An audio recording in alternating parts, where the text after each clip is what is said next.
Really bad news. It's about Trump. It's about tariffs. The media is coming out and they're going to finally figure it out. The ninja knew what was going on.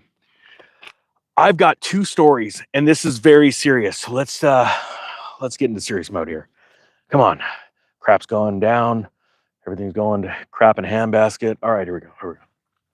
Hey everybody, Economic Ninja here. I hope you are doing great. Well, you should be doing great when you figure out what the truth is. And I don't know if you've been around the last 3 or 4 years, but we've been fed a crap ton of lies. Two stories, one out of Reuters, one out of another important news outlet. And it's about Trump and tariffs. And it says, this one's out of Reuters. I got two. They're very important. Trump would impose 25% tariffs on oil from Mexico and Canada under trade plan, sources say. Now, as Trump has ran on this thing about tariffs, and it is really good, people need to understand there's going to be some short-lived pain in the economy, okay? We're going to see higher inflation rates. We're going to see some supply chain bottlenecks. There's going to be a lot of threats going on between China and America and Mexico and all this stuff because Trump has to actually undo what Biden did over the last 4 years. You see, what happened was Biden, while he was busy falling upstairs and crapping his pants, he allowed a big, massive movement in the BRICS nations to happen. And that was China, India, Russia, Brazil, and all those other South African countries and all that stuff got together and they convinced countries like Mexico, they're like, hey, you should join us. And so what Trump needs to come in is like with a sledgehammer and smack back all of the things that the BRICS had moved forward with. The BRICS know this is going to happen. That's why you see Russia and other countries coming out and saying, hey, we're going to start buying silver. We're going to do this. There's all kinds of wars going on. And this is an incredible time to be alive. All right, here we go. Shameless plug. If you guys want to learn how to make money investing in tax liens and tax foreclosures, they're a lot cheaper than bank foreclosures. Links down below, mid-filming discount. Price won't be this again ever, because it's going up starting in a couple days. All right, here we go. November 26th, President-elect Donald Trump's plan to impose 25% tariffs on Canadian and Mexican imports in his first day of office does not exempt crude oil from the trade penalties. Two sources familiar with the plan told Reuters on Tuesday. Isn't that nice that the media doesn't even have to have real sources? Hey, some dude told me. That's legal now. After, what was it, when was that? 97 that went through? I'm trying to remember the act. But anyway, they could just say, hey, a source told me that. And they don't have to really prove anything anymore. Well, okay. So that really is scary. And that was the whole story. That's all they got. That was the Reuters story. It was like one line. But it gets better. Check this out. This story is out of CNBC. Why do I say that with a lisp? I don't know. But let's do this. Out of CNBC, Trump's proposed tariff increase would boost inflation by nearly 1%. And this comes from Goldman Sachs estimates. So do me a favor real quick. Do you agree, yes or no, with my thesis that these tariffs are going to be great over the long term? It's going to create jobs and stuff, but in the short term, it's going to lose jobs, cause supply chain bottlenecks, and increase inflation. Just tell me yes if you agree with that thesis. Say no if you're like, no, Ninja, sure, you've got great hair. And come on. But I know I got my ears lowered today, but think about this. You're just wrong. You don't have a real fancy education like, me. I'm talking in, am I in the third person or first person? Here we go. Out of CNBC, the latest tariff proposal from President-elect Donald Trump would likely push upward pressure on inflation in the United States, according to Goldman Sachs. On Monday, Trump said on social media site Truth Social that he would impose an additional 10% tariff on goods from China and a 25% duty for Canada and Mexico. Listen, I completely agree with this. And there's going to be this short-lived pain, which so many of you just voted for. You're like, yeah, this is going to happen. It's just logical, Ninja. I know, but logic ain't so logical lately, right? So you need to learn how to take advantage of this. And there are going to be people in the hurt locker that we've been trying to warn for a long time. They're going to stop paying their taxes. They're going to be losing their homes and all that stuff.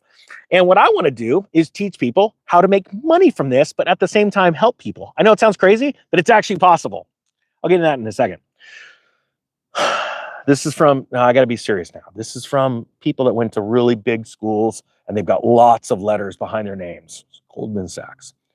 Using our rule of thumb that every one increase percentage point is in the effective tariff rate would raise core PCE prices by 0.1%. We estimate that the proposed tariff increases would boost core PCE prices by 0.9%.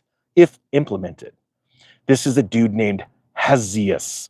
He works for Goldman Sachs. So PCE refers to the Personal Consumption Expenditures Price Index, which is the preferred inflation reading of the Federal Reserve. And those guys are awesome. Now think about this. A tariff-linked increase in core PCE would scramble the calculations around the Fed rate. Seriously, I'm gonna go downstairs real quick. So, grow up, ninja. A tariff-linked increase would increase these, right? In October, PCE readings is due out Wednesday, and it's expected to show cuts. October.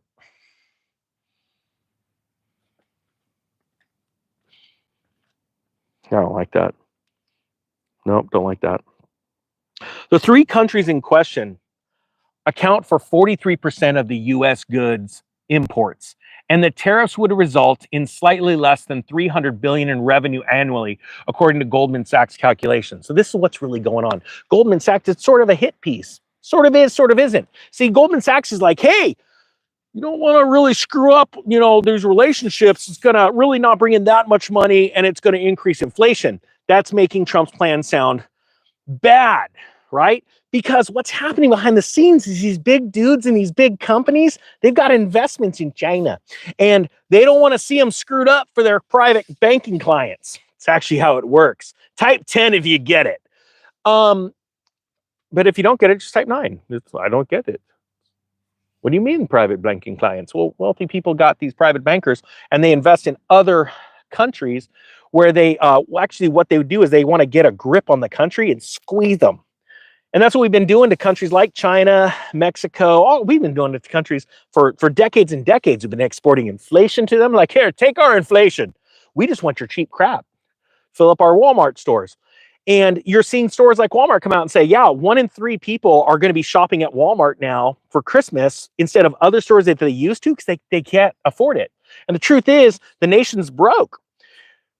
I am diving into liens and tax foreclosures right now, and I'm shocked at how many of them are popping up. And I'm getting word from county employees around the country how they know how many are about to implode or just show up on scene this next spring. And it's, I think, the greatest opportunity ever. For 200 years, very famous people, rich people like Ford and like Disney, purchased liens and deeds and tax foreclosures, and they became super wealthy. As a matter of fact, tax liens and deeds or tax foreclosures were the number one way you could become a millionaire during the Great Depression. So the question is, are you ready to dive in? If you want, I'll build the best course in the nation. It'll take me about another 90 days to complete it. You'll get the lowest price ever, if you trust me. If you want to learn how to invest in real estate with very little money and make insane returns, like between 5% and 36%, depending on what county or what state you're investing this money in, you're going to go crush it. When I say virtually guaranteed, when it says virtually, when you learn the system, what's the worst case scenario that pops out when you do all your due diligence, you buy the right lien and all that stuff, you end up with a property. Now it costs a little bit more money, and there's a whole process for that. I'm going to teach people that. I'm not going to sit there and go, oh, buy this course, and now, ooh, hey, give me another like $50,000 and I'll really teach you.